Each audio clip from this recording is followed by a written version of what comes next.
આ શું કર્યું? શેનું? અરે અંદર દાન દીધું ઈ. અચ્છા, તો એમાં હું થઈ ગયું?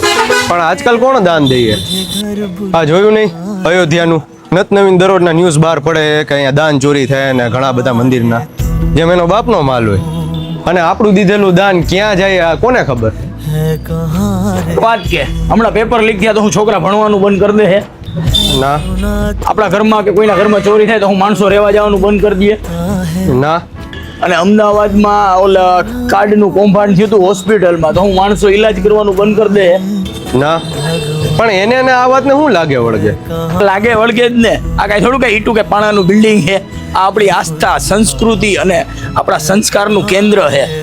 પણ મારા 5-10 રૂપિયા દેવાથી શું ફેર પડી જાય? આપણા બાપ દાદાઓએ જો એ વિચાર્યું હોત, આપણા પૂર્વજોએ, તો અત્યારે કાંઈ મંદિર જ ન હોત.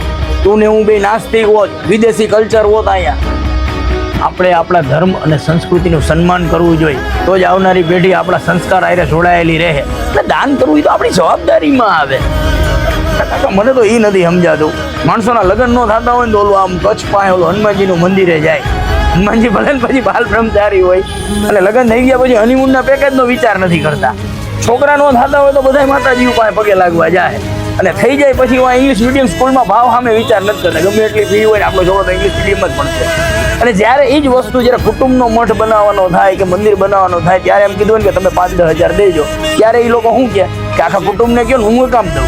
તો મંદિરને આપણી નહીં, આપણે મંદિરની જરૂર છે કે આપણી આવનારી પેઢી સુધી આપણો ધર્મ, આપણી સંસ્કૃતિ એના સુધી પહોંચે. એટલે દાન દેવું જરૂરી છે. હોય તો 2 હજાર ખીચામાં થાય. तुझे ढूंढे थके में